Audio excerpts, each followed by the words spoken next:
Hello students, question number 30 from JEE Main 2023, 10th April, shift 2. The question is, if the area of the region, ये इस set में जो reason है इसको अगर इसका एरिया ए है तो 6a प्लस 16√2 का वैल्यू बताना है। सबसे पहले तो इसका डायग्राम मैं बनाऊंगा। तो डायग्राम कुछ इस तरीके से आएगा कि ये जो कर्व है यहाँ पर तो कुछ ऐसा बनेगा ये, क्योंकि अगर ये पैराबोलिक ग्राफ पूरा कंप्लीट बनता तो नीचे जाता, लेकिन मॉड लगा इसका इस वजह से ये कुछ इस तरीके से ग्राफ आएगा।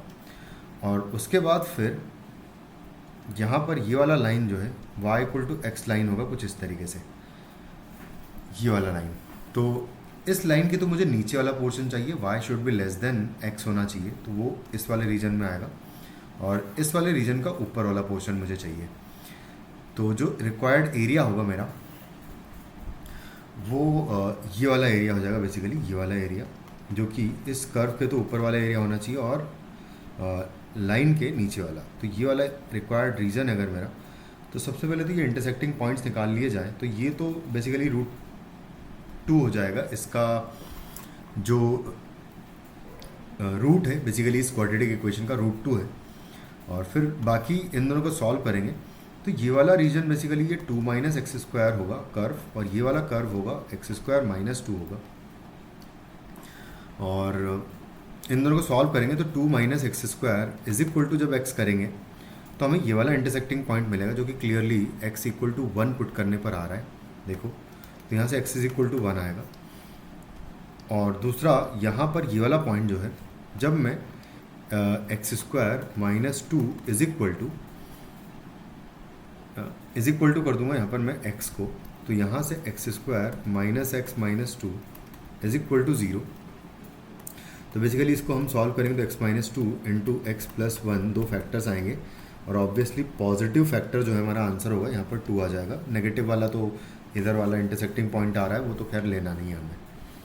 तो यानी कि ये वाला इंटरसेक्टिंग पॉइंट 2 हो जाएगा। तो अब हमें जो एरिया निकालना है बेसिकली वो 1/2 तक ब्रेक करना पड़ेगा मुझे दो पार्ट्स में।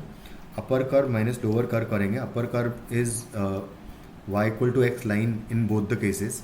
तो एरिया जो है क्या होगा, मैं इसको नेक्स्ट पेज पे लिख लेता हूँ कि रिक्वायर्ड एरिया होगा 1 से लेके पहला पोर्शन होगा √2 तक इंटीग्रेट करूँगा मैं। Upper curve is line y equal to X, and lower curve जो है वो 2 माइनस एक्स स्क्वायर होगा dx। और सेकंड प्लस इंटीग्रेशन ऑफ √2 से लेके 2 तक करेंगे, और यहाँ पर भी अपर कर्व x लाइन होगा, और नीचे लोअर कर्व की बात करें तो एक्स स्क्वायर माइनस 2 होगा dx। कुछ इस तरीके से आएगा। तो बस अब इसको सॉल्व कर लेते हैं। तो डायरेक्ट इंटीग्रेशन, चलो पहले उसको सिंप्लीफाई कर लें अगर, तो ये कुछ इस तरीके से लिखा हुआ है यहाँ 1 से लेके √2 और प्लस सेकेंड इंटीग्रेशन है x minus X square and minus minus plus हो जाएगा 2 dx का इंटीग्रेशन फ्रॉम √2 से लेकर 2 तक। इसको इंटीग्रेट करेंगे तो आएगा एक्स स्क्वायर अपॉन 2, माइनस आएगा यहाँ पर 2x, और प्लस आएगा यहाँ से एक्स क्यूब अपॉन 3 आ जाएगा। इस पूरे पे लिमिट रखेंगे 1 से लेकर √2 तक, प्लस फिर आएगा यहाँ से X square upon 2 minus x cube upon 3 and plus आएगा 2x, जिसमें लिमिट्स रखेंगे हम लोग √2 से लेकर 2 तक।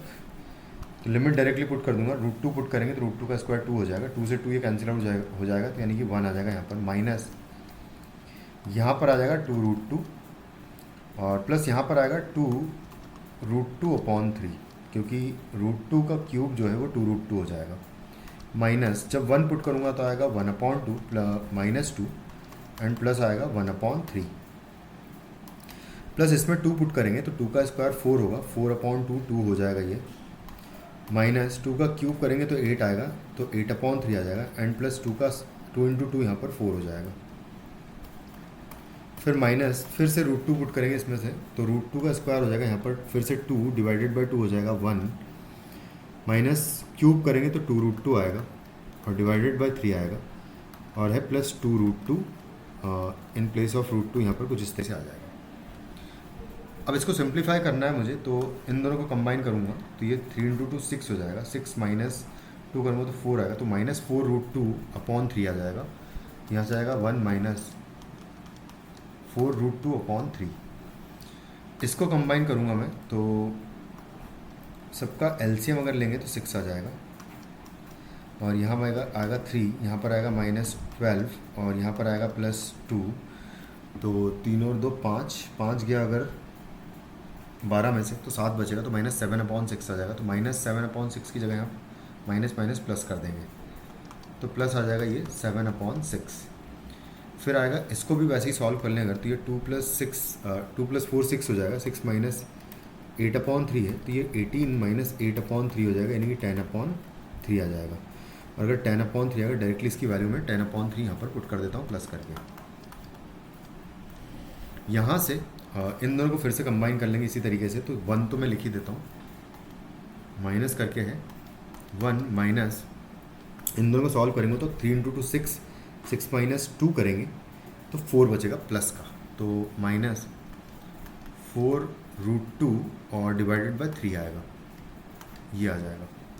इन दोनों को ऐड करूँगा तो डबल हो जाएगा, क्योंकि नहीं सॉरी, इन दोनों को डिवाइड करेंगे, एक्चुअली माइनस नहीं, यहाँ पर प्लस आएगा यहाँ पर, क्योंकि ये ज़्यादा बड़ी क्वांटिटी है तो प्लस आएगा। तो ये माइनस हो जाएगा, तो ये डबल हो जाएगा बेसिकली। और 1 - 1 बेसिकली यहाँ पर इसका वैल्यू तो खैर ये कैंसिल आउट हो जाएगा, और इसको मैं डबल कर दूंगा तो डबल यानी कि हो जाएगा -8√2/3 आ जाएगा। इन दोनों को भी यहाँ पर मैं 2 से मल्टीप्लाई डिवाइड कर लूँ अगर इसको, तो इनको ऐड किया जा सकता है। तो 10 × 2 हो जाएगा 27 हो जाएगा ये, तो प्लस आएगा 27/6 आएगा ये।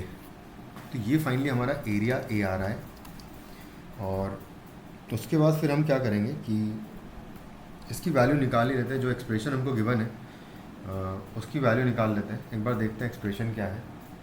तो जो एक्सप्रेशन गिवन है हमें वो है 6a + 16√2 है, तो 6 टाइम्स a निकालेंगे। तो इसको मैं लिख लेता हूँ, 6 टाइम्स a करेंगे अगर, तो 6 टाइम्स a करने पर ये हो जाएगा -16√2 हो जाएगा, क्योंकि ये 6 से ऊपर 2 टाइम्स कैंसिल आउट हो जाएगा और 2 इसमें मल्टीप्लाई कर देंगे तो 16 हो जाएगा ये, और ये हो जाएगा +27।